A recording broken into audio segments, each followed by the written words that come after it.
నటుడు అల్లు అర్జున్ మీద అయితే తెలంగాణ కాంగ్రెస్ నాయకులు ఇక పర్సనల్గా కూడా అటాక్ చేయడం మొదలుపెట్టారు. లేటెస్ట్గా మంత్రి సీతక్క కూడా చాలా కీలకమైన వ్యాఖ్యలు చేశారు. ఈ ఎపిసోడ్ నడుస్తూ ఉండగానే ఇలా ఎవరైతే తెలంగాణలో కాంగ్రెస్ ప్రభుత్వం వల్ల ఇబ్బంది పడిన స్టార్లందరినీ దగ్గరికి తీసుకోవాలి సినిమా వాళ్ళని, తద్వారా తమ బలాన్ని పెంచుకోవాలన్న వ్యూహంతో బీజేపీ ఉంది అన్న వార్తలు కూడా వస్తూ ఉన్నాయి. అల్లు అర్జున్ని నాగార్జున్కి వెనుకేసుకురావడం వెనుక ఇదో వ్యూహం ఉంది బీజేపీ నాయకులు అని కూడా చెప్తూ ఉన్నారు. అయితే ఇప్పుడు నాగార్జున కావచ్చు, అల్లు అర్జున్ కావచ్చు, బీజేపీకి దగ్గర అయ్యే పరిస్థితి ఉందా? ప్రస్తుతం అయితే తెలంగాణలో బీఆర్ఎస్, ఏపీలో వైఎస్ఆర్ కాంగ్రెస్ పార్టీ అల్లు అర్జున్కి సపోర్ట్గా ఉంటుంది. మీడియా కావచ్చు, అభిమానులు కావచ్చు మద్దతుగా ఉన్నారు. కానీ అల్లు అర్జున్ బీఆర్ఎస్, వైసీపీ మద్దతుగా ఉన్నా సరే బీజేపీ వైపు ఎందుకు చూస్తారు అన్నది ఒక ప్రశ్న. అయితే బీజేపీ నేషనల్ పార్టీ కాబట్టి, జాతీయ స్థాయిలో అధికారంలో ఉంది కాబట్టి ఆ పార్టీ మద్దతు ఉంటే, ఆ పార్టీకి సపోర్టర్లుగా మనల్ని ఉంటే ఇక్కడ మనకి ఇబ్బందులు ఉండవు అని, ఇబ్బందులు ఉండకుండా ఉంటాయి అన్నది ఒక అవకాశం. కానీ ఇక్కడ గమనించాల్సింది ఏంటంటే తెలంగాణలో ఏ ప్రాంతీయ పార్టీనో అధికారంలో లేదు. సరే, ప్రాంతీయ పార్టీలు అయితే జాతీయ స్థాయిలో ఉన్న బీజేపీని చూసి కాస్త వెనుకడుగు వేస్తాయి, వీళ్ళు బీజేపీ వ్యక్తులని తెలిసిన తర్వాత వెనుకడుగు వేస్తాయి అనడానికి అవకాశం ఉంటుంది. కానీ అక్కడ ఉన్నది రేవంత్ రెడ్డి సర్కార్, కాంగ్రెస్ సర్కార్. కాంగ్రెస్, బీజేపీ బహిరంగంగానే వారు చేసుకుంటుంటారు. ఆ పార్టీకి ఈ పార్టీ, ఈ పార్టీకి ఆ పార్టీ, నాయకులు భయపడే పరిస్థితి అంత ఈజీగా ఉంటుంది. ఇలాంటి తరుణంలో తెలంగాణలో కాంగ్రెస్ ప్రభుత్వం అధికారంలో ఉన్నప్పుడు బీజేపీతో వీళ్ళు అంటగాగితే ఇక రాష్ట్రంలో రోజు రాష్ట్ర ప్రభుత్వం నుంచి అయితే ఇబ్బందులు ఎదుర్కోవాల్సి ఉంటుంది. ఏ చిన్న విషయం వచ్చినా సరే వీళ్ళు ఇబ్బంది పడతారు, ఒక ముద్ర పడుతుంది.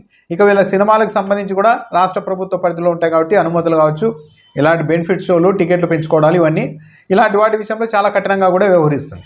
ప్రాంతీయ పార్టీ కాదు కాబట్టి, కాంగ్రెస్ కూడా జాతీయ పార్టీనే కాబట్టి ఏమాత్రం ఎవరు చెప్పినా కేర్ చేసే అవకాశం ఉండదు. కాబట్టి ఇలాంటి నేపథ్యంలో అల్లు అర్జున్ కావచ్చు, నాగార్జున కావచ్చు, రేవంత్ రెడ్డి సర్కార్ వాళ్ళు ఇబ్బంది వచ్చేసిందని చెప్పేసి అల్లు అర్జున్ కావచ్చు, నాగార్జున కావచ్చు వాళ్ళు బీజేపీతో అసోసియేట్ అయిపోతారు అనుకోవడం అది కరెక్ట్ లెక్క కాదేమో అన్న అభిప్రాయం ఉంది. ఎందుకంటే అక్కడ కలిస్తే ఇక్కడ ఇబ్బందులు రోజు వస్తాయి.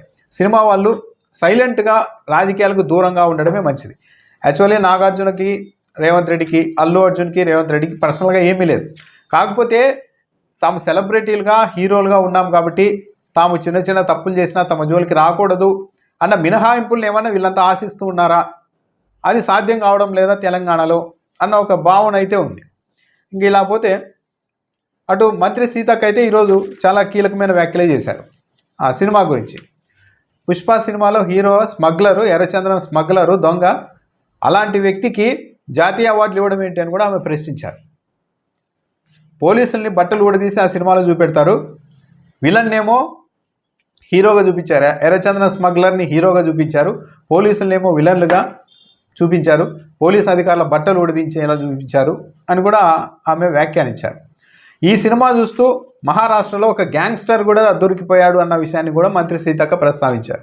ఇది గురువారం జరిగింది. మహారాష్ట్ర నాగపూర్లో విశాల్ అనే ఒక గ్యాంగ్స్టర్, పలు హత్య కేసుల్లో నిందితుడుగా, డ్రగ్ స్మగ్లర్గా ఉన్న అతను ఒక థియేటర్లో సినిమా చూస్తూ ఉంటే పోలీసులు మొత్తం చుట్టుముట్టి గురువారం రాత్రి అరెస్ట్ చేశారు, అదుపులోనికి తీసుకున్నారు.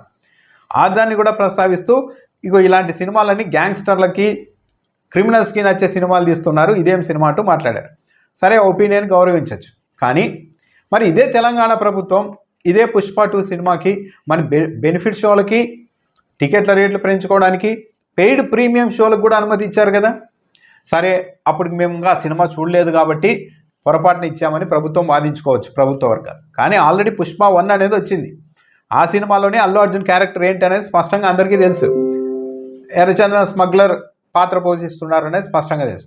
మరి అలాంటప్పుడు పుష్ప 2కు వీళ్ళే తెలంగాణ ప్రభుత్వమే బెనిఫిట్ షోలకు టికెట్లు పెంచుకోవడానికి, పెయిడ్ ప్రీమియం షోలకు అనుమతి ఇచ్చి ఈరోజు మాత్రం ఇదేం సినిమా, ఒక స్మగ్లర్ సినిమా, అసలు జాతీయ అవార్డులు ఇవ్వడం ఏంటి ఈ సినిమాకి అని మాట్లాడుతూ ఉన్నారు. అంటే ఇదే చెప్తూ ఉంటారు కదా, స్నేహము అన్నీ సఖ్యంగా ఉన్నప్పుడు ఎవరు ఏమేమి చేసుకున్నా కూడా అవన్నీ చాలా ఆప్యాయంగా, ప్రేమగానే కనిపిస్తాయి.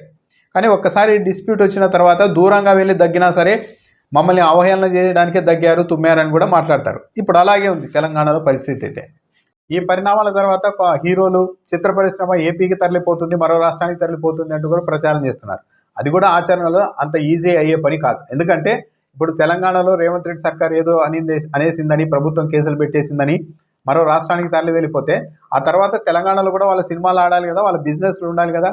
కాబట్టి ఏదో ఈ అంశం ఆధారంగా చిత్ర పరిశ్రమ మరో చోటికి తరలిపోవడం అంటే ఇంకా తెలంగాణలో మాకు సినిమాలు ఆడాల్సిన అవసరం లేదు అని నిర్ధారించుకోవడమే, ప్రజలకు కూడా అలాంటి సంకేతాలు ఇవ్వడమే, తెలంగాణ ప్రజల్ని కూడా రెచ్చగొట్టడమే అవుతుంది. కాబట్టి ఇవన్నీ ఏం కావు, కొద్ది రోజుల పాటు ఈ వివాదం నడుస్తుంది.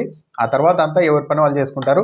కాకపోతే సుకుమార్ కావచ్చు, అల్లు అర్జున్ కావచ్చు, పార్ట్ 3 అంటున్నారు, పుష్ప 3 అంటున్నారు.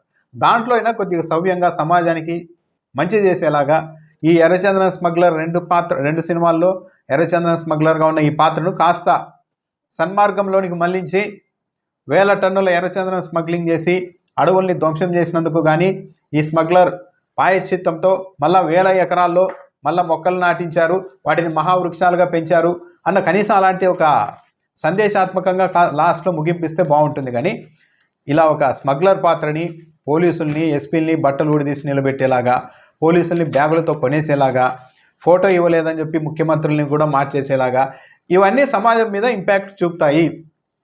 క్రిమినల్గా ఉండైనా సరే ఎదగడం అన్నది ముఖ్యమే, తప్పేం కాదు అని మరీ ముఖ్యంగా యూత్లో ఇలాంటివి నాటుకుపోయే అవకాశం ఉంటుంది. తప్పుడు పనులు చేసైనా, స్మగ్లింగ్ చేసైనా సరే ఎదగాలి, అలా ఎదగడం తప్పేం కాదు, పుష్ప సినిమాలో అలా చేసిన అల్లు అర్జున్ హీరోనే కదా అన్న ఒక ఇంప్రెషన్ యూత్లో, మెచ్యూరిటీ లేని వ్యక్తుల్లో పడే అవకాశం ఉంటుంది. కాబట్టి కాస్త సినిమాలు సమాజానికి ఉపయోగపడేలా తీయాల్సిన అవసరం దర్శకులు, నిర్మాతల మీద, హీరోల మీద కూడా ఉంది.